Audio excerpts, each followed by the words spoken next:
Hello നമസ്കാരം. ഒത്തിരി നാളായി വീഡിയോ ഇട്ടിട്ട്, ഏകദേശം 1 മന്തൊക്കെ ആയി കാണും. അപ്പോൾ പെസഹയുടെ സാധനങ്ങളൊക്കെ മേടിക്കാൻ വേണ്ടി ലുലുവിലേക്ക് എത്തിക്കുക കേട്ടോ. ഇവിടെ മഴയൊക്കെ അല്ലേ, കോടയാ നിരത്തി ഫ്രണ്ടിൽ തന്നെ വെച്ചേക്കുന്നത്. എന്താ അല്ലേ, മരുഭൂമിയിലും പെരും മഴയായപ്പോൾ നാട്ടിലെ പോലെ. പിന്നെ ഫ്രൂട്ട്സിനൊക്കെ നല്ല ഒരു കുറവുണ്ട് കേട്ടോ. ഇതുണ്ട്, ഓറഞ്ചൊക്കെ എന്തോ ഒരു ഇതൊക്കെ പോലെയാണ് മുസമ്പിയൊക്കെ ഇരിക്കുന്നത്. ഓറഞ്ചല്ല മുസമ്പി. പിന്നെ പച്ചക്കറിയൊക്കെ ആണെങ്കിലും ഞാൻ ഈ തക്കാളി കേട്ടോ എപ്പോഴും എടുക്കുന്നത്. തക്കാളിക്കൊക്കെ പൊന്നി ഭയങ്കര വിലയാണ്, എല്ലാത്തിനും പൊന്നും വിലയാണ്. ആ ഒരു അവസ്ഥയിലോട്ട് പോയിക്കൊണ്ടിരിക്കുക.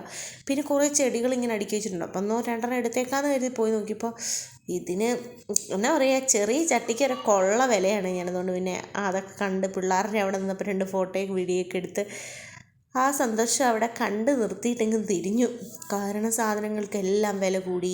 അതുപോലെ സാധനങ്ങൾ പകുതിയും കിട്ടാനില്ലാത്തൊരു സിറ്റുവേഷനൊക്കെ ഉണ്ട് കേട്ടോ. ഇല്ലെന്ന് പറഞ്ഞാലും ഇതാ തേങ്ങയ്ക്കാണ് ഏറ്റവും ക്ഷാമം. ഒരാൾക്ക് 2 തേങ്ങയേ ഉള്ളൂ ചിരവിയത്. അതിപ്പോൾ ഒരെണ്ണമായിട്ടുണ്ട്. അങ്ങനെ ആകെ 2 തേങ്ങ എടുക്കാൻ പറ്റുള്ളൂ. അപ്പോൾ നമ്മൾ പെസഹ പർച്ചേസ് ആയതുകൊണ്ട് കുറച്ചധികം തേങ്ങ വേണം. വാഴയില ഒന്നേ എടുക്കാൻ പറ്റുള്ളൂ. പിന്നെ ഞാൻ കെഞ്ചി അഡ്ജസ്റ്റ് ചെയ്ത് 2 വാഴയില എടുത്തതാണ്. അങ്ങനെയൊക്കെയാണ് കാര്യങ്ങളുടെ ഒരു കിടപ്പ് നടന്നുകൊണ്ടിരിക്കുന്നത്. പറയുമ്പോൾ ഒന്നുമില്ല എന്നൊക്കെ പറഞ്ഞാലും ഇങ്ങനെയൊക്കെ ചെറിയ ചെറിയ ഇഷ്യൂസ് ഉണ്ട്. പിന്നെ അവിടുന്ന് അത്യാവശ്യം പർച്ചേസിങ് ഒക്കെ കഴിഞ്ഞ് പെസഹയുടെ സാധനങ്ങളെല്ലാം മേടിച്ച് തിരിച്ച് വീട്ടിൽ വന്നു. വാഴയില ഇരിക്കുന്നത് കണ്ടോ, കെഞ്ചി മേടിച്ചുകൊണ്ട് ആ വാഴയിലയ്ക്ക് ഒത്തിരി വില കൂടുതലാണ് എൻ്റെ മനസ്സിൽ. ഒരരിക്ക് പോലും കളയില്ലെന്ന് ഓർത്തു. പിന്നെ രാവിലെ ഇന്ന് കഴിക്കാൻ സോയാബീൻ കറി ആയിരുന്നു കേട്ടോ. ഞാൻ ഈ സോയാബീൻ കറിയുടെ റെസിപ്പി ഓൾറെഡി ഇട്ടിട്ടുണ്ട് കേട്ടോ. നോയമ്പാലത്തൊക്കെ അപ്പത്തിൻ്റെ ഇടിയപ്പത്തിൻ്റെ പത്തിരിയുടെ കൂടെ പറ്റി സൂപ്പർ കറി കേട്ടോ. എല്ലാവരും ഒന്ന് വീഡിയോ വേണമെങ്കിൽ കണ്ടു നോക്കിയാൽ കിട്ടും കേട്ടോ. പിന്നെ ഇതാ ക്യാബേജ് തോരനുണ്ട്. പിന്നെ ഇതാ ഞാൻ ഒരു സിന്ദൂരമൊക്കെ മേടിച്ചു കേട്ടോ. ചുമ്മാ ഒരു രസം. ഇഷ്ടമുള്ളവർക്ക് തൊടാം, ഇഷ്ടമില്ലാത്തവർക്ക് തൊടണ്ട. എനിക്കിഷ്ടമാണ്, ഞാനെപ്പോഴും തൊടാറുണ്ട് കേട്ടോ. കല്യാണം കഴിഞ്ഞ നാൾ തൊട്ട് തൊടാറുണ്ട്. പിന്നെ ഒരു കുഞ്ഞു കമ്മൽ വേണ്ടപ്പോൾ ആ കമ്മലും എടുത്തു. ഇതാണ് ഇന്നത്തെ അലുകുലുത്ത് പർച്ചേസിങ്ങിൽ ആകെ വന്നേക്കുന്ന സാധനം. ബാക്കിയെല്ലാം വേണ്ട മെയിൻ സാധനങ്ങളായിരുന്നു. ഇതും വേണ്ടാത്തതൊന്നുമല്ല, ഞാൻ എനിക്കായിട്ട് എടുത്ത കുറച്ച് തരിയുടെ സാധനങ്ങൾ. പിന്നെ പാലേ പെസഹായ്ക്ക് ഒഴിക്കാൻ വേണ്ടി നല്ല ഗ്ലാസ് മേടിച്ചായിരുന്നേ. കുഞ്ഞ് ഗ്ലാസ്, എല്ലാം എൻ്റെ ഇരിക്കുന്ന വലിയ ഗ്ലാസ്സാണ്. അപ്പോൾ ഇത് കൂട്ടൊരു കുഞ്ഞ് ഗ്ലാസ് മേടിച്ചു. നല്ല ഭംഗിയില്ലേ കാണാൻ. പിന്നെ ഇതുണ്ട് കുപ്പികളെയൊക്കെ, ചുമ്മാ ഒരു ചേഞ്ചിന് കുപ്പികളൊക്കെ ഇരിപ്പുണ്ടായിരുന്നു. അപ്പോൾ അതൊക്കെ എടുത്ത് കയ്യിലിട്ടു. നല്ല രസമില്ലേ കുപ്പികള, പല കളർ കുപ്പികളൊക്കെ എൻ്റെ കുറേ കളക്ഷൻ ഉണ്ടായിരുന്നു കേട്ടോ. ഇപ്പൊക്കെ പോയി, പ്യൂർ ബ്ലാക്ക് മാത്രമേ ഉള്ളൂ. ഇനി നാട്ടിൽ വരുമ്പോൾ വേണം കുറേ കുപ്പികളൊക്കെ മേടിക്കാൻ. അങ്ങനെ എല്ലാം അടുക്കി വെച്ച് ഏകദേശം ഒരുവിധം പണികളൊക്കെ അങ്ങ് തീർത്തു. ഇനി ഫുഡ് കഴിക്കണം. അതിനിപ്പുറം കരുണക്കൊന്ത ചെല്ലണം, കുരിശിൻ്റെ വഴിയും ചെല്ലണം.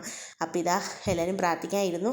അപ്പോൾ കുരിശിൻ്റെ വഴി കരുണക്കൊന്തയൊക്കെ ചെല്ലിയിട്ട് ഫുഡ് കഴിക്കാമെന്ന് പറഞ്ഞു. അപ്പോൾ നമ്മൾ സമയത്ത് മുടങ്ങാതെ കുരിശിൻ്റെ വഴി കരുണക്കൊന്തയും ചെല്ലാറുണ്ടായിരുന്നു കേട്ടോ. അത് കഴിഞ്ഞപ്പോൾ പിന്നെ കുറച്ച് വേസ്റ്റ് കളയാനുണ്ടായിരുന്നു. അപ്പോൾ അത് കളയാൻ പോയപ്പോൾ ഇവരും എൻ്റെ കൂടെ വന്നു. അപ്പോൾ നമ്മുടെ ആ പഴയ കറുത്ത പൂച്ച ഇതാ അവിടെ നിൽപ്പുണ്ട്. പിന്നെ അവനെയും കണ്ട് കുറച്ച് നേരം അവിടെ കളിച്ച് വീണ്ടും അകത്ത് കയറി. അങ്ങനെ ഇത് പിറ്റേ ദിവസം പെസഹായുടെ അന്നത്തെ കേട്ടോ. അപ്പോൾ ഞാൻ രാവിലെ എണീറ്റ് വന്നപ്പോൾ തന്നെ ഉഴുന്ന് വെള്ളത്തിലോട്ട് ആദ്യം ഇടുക കേട്ടോ. ഈ ഒരു ഗ്ലാസ്സിന് 3/4 ഗ്ലാസ് ഞാൻ ഉഴുന്നിടുന്നുണ്ട് കേട്ടോ. ഞാനപ്പോൾ ഈ ഗ്ലാസ്സിന് 3/4 ഗ്ലാസ് ഉഴുന്നിട്ടപ്പോൾ ഇതേ സെയിം ഗ്ലാസ്സിന് 3 കപ്പ് അരിപ്പൊടി, ഡബിൾ ഹോഴ്സിൻ്റെ വറുത്ത അരിപ്പൊടിയില്ല, അപ്പം പത്തിരിപ്പൊടി, അത് തന്നെയാണ്. കഴിഞ്ഞ കൊല്ലം ഞാൻ അത് തന്നെ യൂസ് ചെയ്തത്. ഈ വർഷം ഞാൻ അത് തന്നെയാണ് കേട്ടോ യൂസ് ചെയ്തേക്കുന്നത്. ഇത്ര ഉഴുന്നെടുത്തു. അപ്പോൾ ഇത് വെള്ളത്തിലോട്ടിട്ട ഉച്ചയാകുമ്പോഴേക്കും നമുക്ക് അപ്പത്തിനുള്ള എല്ലാ പരിപാടികളും തുടങ്ങാം. അപ്പോൾ കഴുകി നല്ല വൃത്തിയാക്കിയിട്ട് കുറച്ച് നല്ല വെള്ളം ഒഴിച്ച് ഉഴുന്നവിടെ വെച്ചാൽ സാധാ നമ്മൾ ഇഡ്ഡലിക്കും ദോശയ്ക്കൊക്കെ ഉണ്ടാക്കുന്ന പോലെ തന്നെ ഉഴുന്നങ്ങ് പൊങ്ങി വന്നോളും. പിന്നെ അരച്ചെടുത്താൽ മാത്രം മതി. പണ്ട് കാലത്തൊക്കെ ഇത്ര കഷ്ടപ്പാടായിരുന്നായിരിക്കും അല്ലേ. മറ്റേ അമ്മിക്കല്ലിലൊക്കെ അല്ലേ അരച്ചുകൊണ്ടിരുന്നത്. അയ്യോ. പിന്നെ ഇത് ജൂവലിന് ക്ലാസ് തുടങ്ങി. അവൾ ഇന്നാദ്യമായിട്ട് പെസഹായുടെ അന്ന് അവൾക്ക് ക്ലാസ് തുടങ്ങിയത് കേട്ടോ. അവൾ ക്ലാസ്സിൽ പോകുന്നതിൻ്റെയും പഠിപ്പിക്കുന്നതിൻ്റെയൊക്കെ തിരക്ക് കാരണം ഞാൻ സത്യത്തിൽ ഇത്ര ദിവസം വീഡിയോ ഇടാതിരുന്നത്. അപ്പോൾ ഇന്ന് കുഞ്ഞിന് ക്ലാസ്സും തുടങ്ങിയ ദിവസമാണ് കേട്ടോ. ഇന്ന് സ്റ്റാർട്ട് ചെയ്തു ക്ലാസ്. പിന്നെ വാഴയിലെല്ലാം ഞാൻ അതിൻ്റെ ഇടയ്ക്ക് രഞ്ജിത്തുള്ളതുകൊണ്ട് പിന്നെ കുഴപ്പമില്ല. ക്ലാസ്സൊക്കെ ഓൺലൈനാണ് കേട്ടോ. ഇവിടെ സ്കൂളൊന്നും ഓപ്പൺ ആയിട്ടില്ല. പിന്നെ ഇത്രയും ഇഞ്ചി വെളുത്തുള്ളി, കുഞ്ഞുള്ളി എല്ലാം പൊളിച്ച് റെഡിയാക്കിയൊക്കെ വെച്ചു. വാഴയിലയൊക്കെ പൊളിച്ചു. വാഴയില കഴിഞ്ഞ കൊല്ലമൊക്കെ വെയിലത്ത് വെക്കണമായിരുന്നു. ഈ പ്രാവശ്യം തളിരിലയാണ്, വെയിലത്തൊന്നും വെക്കേണ്ട ആവശ്യം പോലും ഇല്ല. തൊടുമ്പോഴേ ചീന്തി പോവുക. അതുകൊണ്ട് വെയിലത്തൊന്നും വെക്കേണ്ട ആവശ്യം സത്യത്തിൽ ഇല്ല. കഴുകി തുടച്ച് വൃത്തിയാക്കി എടുത്തു. പിന്നെ അപ്പോഴത്തേക്ക് ഉഴുന്നൊക്കെ നല്ലപോലെ പൊങ്ങി വന്നു. ഇനി ഉഴുന്ന് അരച്ച് ചെറിയൊരു തരിതരിപ്പോടെ കേട്ടോ അരച്ചേക്കുന്നത്. പിന്നെ ആ വെളുത്തുള്ളി, കുഞ്ഞുള്ളി, ജീരകവും കൂടെ ചതച്ച് നല്ലപോലെ അരച്ചെടുത്തു പേസ്റ്റായിട്ട്.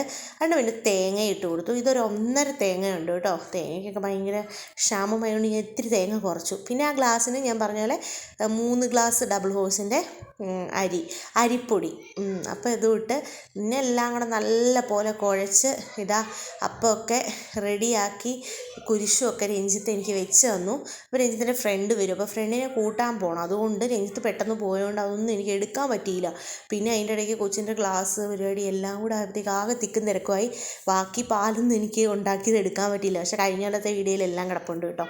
അപ്പോൾ ഇതാണ് എൻ്റെ കുരിശപ്പം, മീൻകറിയപ്പം, പാലിൻ്റെ പുറത്ത് ആ വെള്ള കളർ കാണുന്നേ. ഞാൻ അടപ്പ് പൊക്കിയപ്പോഴത്തേക്കും അടപ്പിലെ വെള്ളം വീണു കേട്ടോ പാലിനകത്തോട്ട്. അതാണ് അങ്ങനെ വെള്ളത്തുള്ളി പോലെ വെളുത്ത് കിടക്കണം കേട്ടോ. വേറെ ഒരു കുഴപ്പമില്ല. പിന്നെ ചെറുപഴം ആകെ 4 കിട്ടിയുള്ളൂ. ഭയങ്കര വിലയും. പിന്നെ 2 അപ്പം തന്നെ പിള്ളേർ തിന്നു. പിന്നെ ഈ ഫിലിപ്പിനപ്പഴം കേട്ടോ ഉള്ളത്.